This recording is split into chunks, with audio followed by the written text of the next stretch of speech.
bersama kami dalam program Cerita Iman Sahabat Monsinyur Gabriel Manek.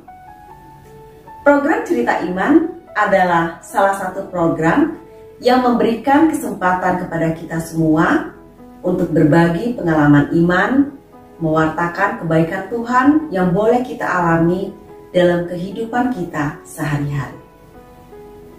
Dan kesempatan kali ini kita akan mendengarkan sharing iman yang akan dibagikan oleh Pater Christophorus Landur CMF. Sebelum kita mendengarkan sharing iman dari Pater Christo, mari kita satu dalam doa. Dalam nama Bapa dan Putra dan Roh Kudus. Amin. Bapa yang Maha Baik, terima kasih Bapa untuk kasih setia serta penyertaan-Mu yang selalu Engkau curahkan kepada kami. Terima kasih untuk semuanya itu. Pada kesempatan kali ini, kami akan mendengarkan sharing iman yang akan dibagikan oleh Pater Christo.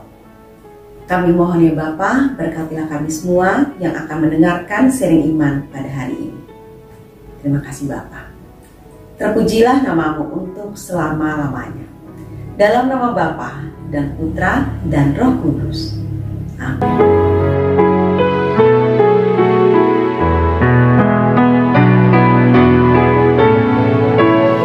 Para sahabat Monsinyur Gabriel Manek yang terkasih, salam kenal dan salam jumpa.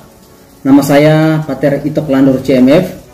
Saya seorang misionaris Claretian dan sekarang bertugas di Seminari Hati Maria Kupang sebagai sahabat perjalanan dari para Claretian muda yang sedang melewati tahap formasi mereka untuk menjadi pelayan Tuhan.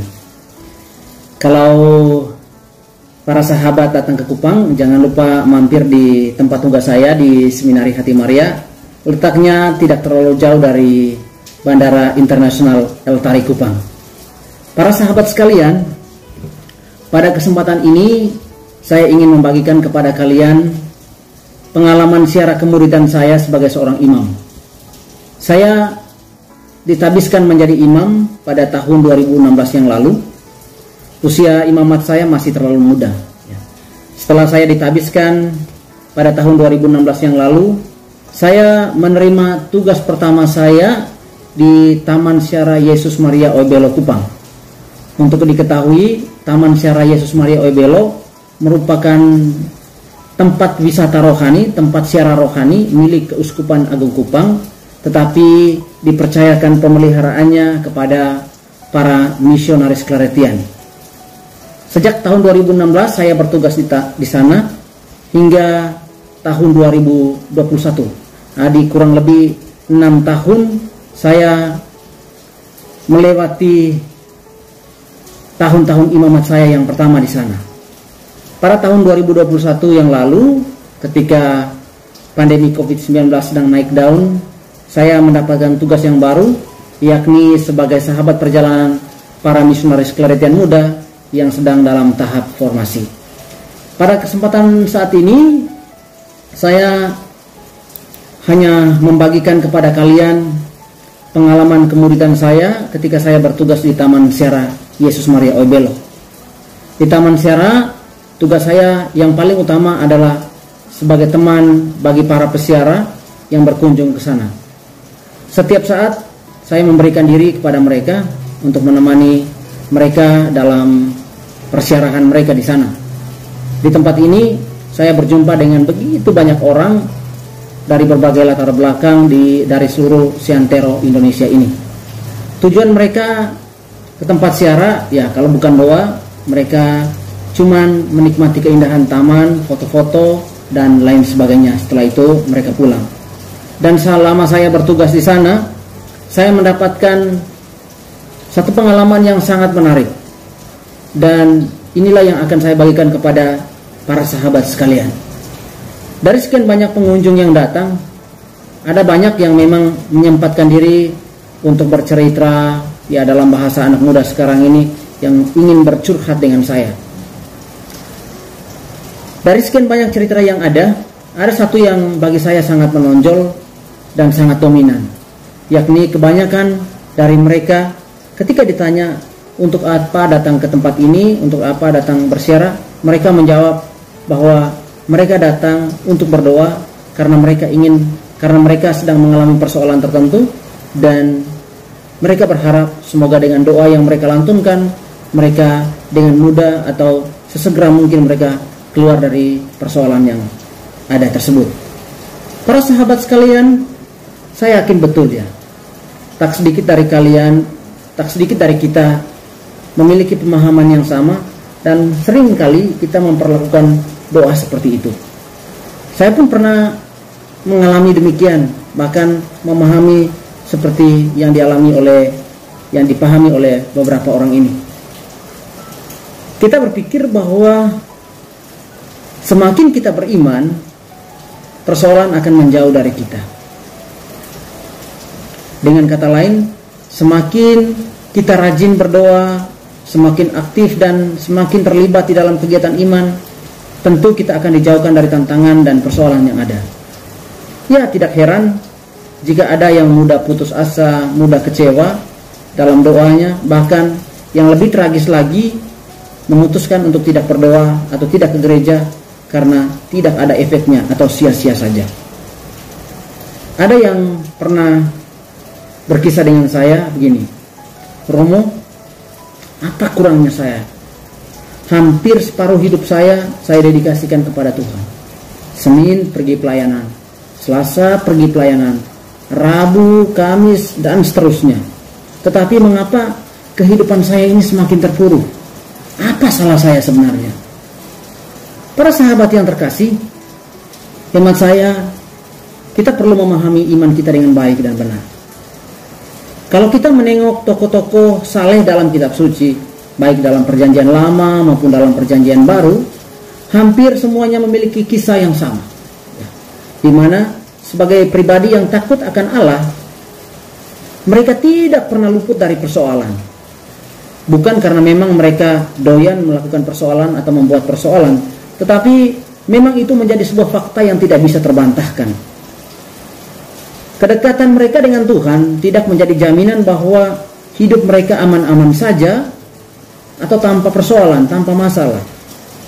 Sebaliknya, semakin mereka beriman, tantangan datang bertubi-tubi.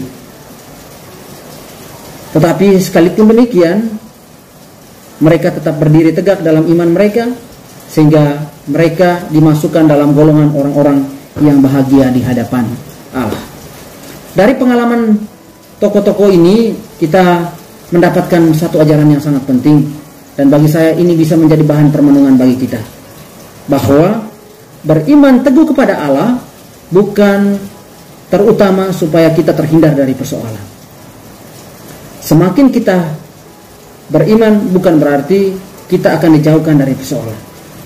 Selama kita masih bernafas, selama kita masih menikmati hingar-bingarnya dunia ini, persoalan akan selalu ada.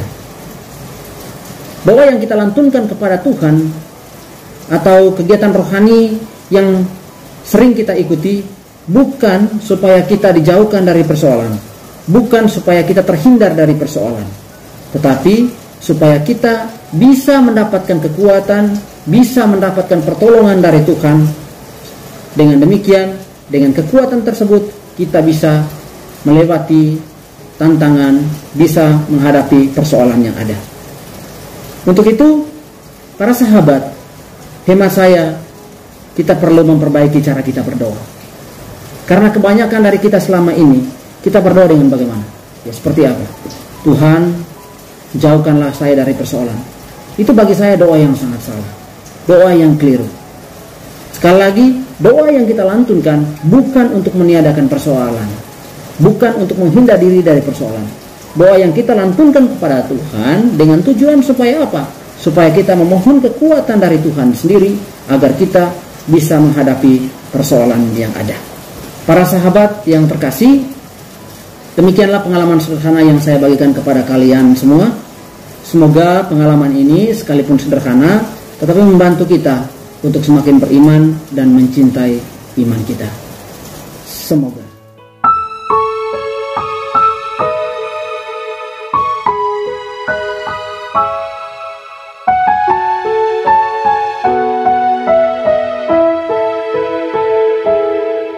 Dalam nama Bapa dan Putra dan Roh Kudus. Amin.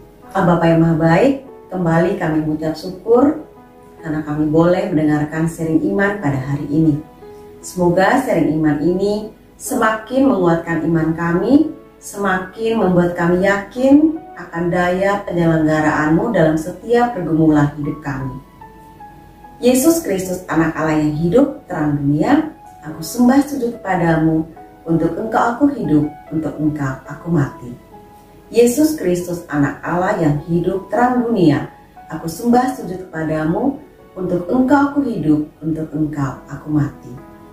Yesus Kristus, anak Allah yang hidup, terang dunia, aku sembah sujud kepadamu, untuk engkau aku hidup, untuk engkau aku mati.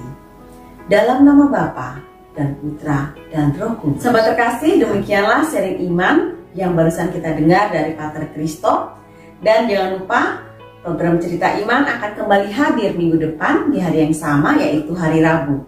Dan selalu dukung SMGM Channel dengan cara subscribe, like, komen, dan share. Tetap sehat, tetap semangat. Tuhan Yesus memberkati. SMGM melayani dengan sepenuh hati.